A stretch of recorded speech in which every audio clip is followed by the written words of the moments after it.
नमस्कार मित्रों, आज के इस ब्लॉग में मैं आपको कम खर्च में केदारनाथ मंदिर की यात्रा कैसे करें के बारे में सब कुछ बताने वाला हूं, जिसमें खाने, रहने, टैक्सी और बस के किराए वगैरह सभी चीज़ों के बारे में जिक्र किया गया है।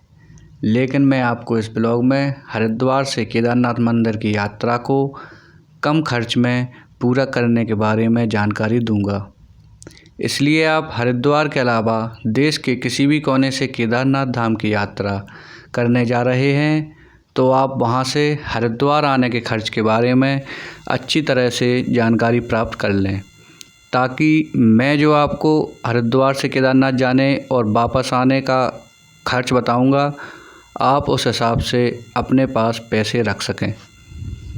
सबसे पहले तो आप यह जान लीजिए कि केदारनाथ मंदिर की यात्रा करने के लिए सबसे पहले आपको हरिद्वार आना पड़ेगा, जो देश के दिल्ली जैसे बड़े शहरों से सड़क मार्ग और रेल मार्ग से जुड़ा हुआ है। यहाँ पर ट्रेन और बस दोनों से आ सकते हैं। तो चलिए कि हरिद्वार से कम खर्च में केदारनाथ मंदिर की यात्रा कैसे करें। हरिद्वार से केदारनाथ मंदिर जाने के लिए सोनप्रयाग तक रेगुलर बस चलती है, जिसका किराया एक व्यक्ति का 350 के आसपास होता है। अगर आप बस, टैक्सी या खुद की कार से केदारनाथ मंदिर की यात्रा पर जाते हैं तो आपको सोनप्रयाग में ही अपनी गाड़ी पार्क करनी पड़ेगी और सोनप्रयाग से गौरीकुंड की यात्रा टैक्सी द्वारा करनी पड़ेगी, जिसके बीच की दूरी करीब 5 किलोमीटर है। अब आप सोच रहे होंगे कि सोनप्रयाग से गौरीकुंड टैक्सी जाती है तो हमारी खुद की car rental taxi, share taxi या बस क्यों नहीं जा सकती। वह टैक्सी वहाँ की लोकल होती हैं और वहाँ के लोग अपनी खुद की कमाई के लिए दूसरी जगह की टैक्सी या बस, खुद की कार वगैरह भी नहीं ले जाने देते हैं। वे लोग सोनप्रयाग से गौरीकुंड तक अपनी खुद की ही टैक्सी चलाते हैं, जिसका किराया 30 रुपये होता है। पहले दिन आप हरिद्वार से सुबह बस पकड़कर सोनप्रयाग आ सकते हैं, जिसका किराया एक व्यक्ति का 350 के आसपास रहता है। लेकिन ध्यान रहे, आप जिस दिन हरिद्वार पहुंचे हैं उसी दिन शाम को हरिद्वार से सोनप्रयाग जाने वाली बस का टिकट बुक करा लें, क्योंकि केदारनाथ मंदिर की यात्रा के सीज़न में सुबह हरिद्वार से सोनप्रयाग जाने वाली बस में जगह नहीं बच पाती है और कहीं ऐसा ना हो जाए कि ज़्यादा भीड़ हो जाने की वजह से आपको उस दिन सोनप्रयाग जाने के लिए बस भी ना मिले। इसलिए आप सोनप्रयाग जाने से एक दिन पहले ही बस का टिकट बुक करा लें, ताकि आप समय से सोनप्रयाग पहुंच सकें और रात को ठहरने के लिए रूम वगैरह ढूंढ सकें। हरिद्वार से सोनप्रयाग जाने के लिए सुबह 4 बजे से ही बस खुलने लगती हैं, इसलिए आप जितना जल्दी हो सके हरिद्वार से सोनप्रयाग जाने के लिए बस पकड़ लें।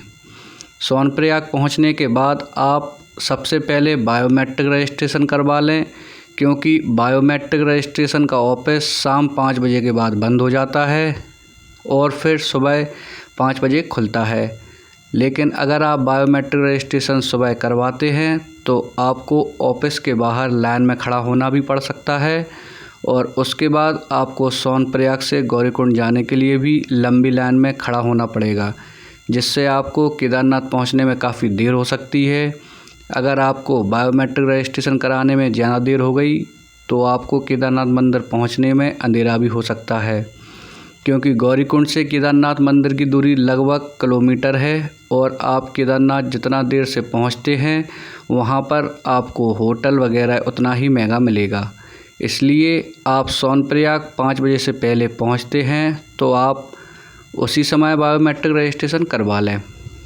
बायोमेट्रिक रजिस्ट्रेशन करवाने के बाद आप सोनप्रयाग में ही, सोनमार्ग में ही होटल की जगह डोरमेट्री लेकर रात को ठहर सकते हैं, जिसका किराया 250 के आसपास होता है। लेकिन इसमें बेड नहीं मिलता है, एक बड़ा सा हॉल होता है। अगर आप सस्ते में केदारनाथ की यात्रा करना चाहते हैं तो आपको डोरमेट्री में ही रात को ठहरना चाहिए। यहाँ पर आप किसी रेस्टोरेंट में खाना खाने के बाद रात बिता सकते हैं।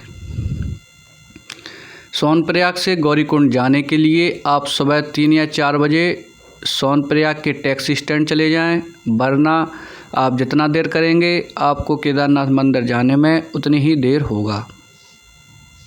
इसलिए आप सुबह 3 या 4 बजे ही सोनप्रयाग के टैक्सी स्टैंड चले जाएं और वहां से टैक्सी पकड़कर गौरीकुंड पहुंचने के बाद केदारनाथ की यात्रा शुरू कर दें।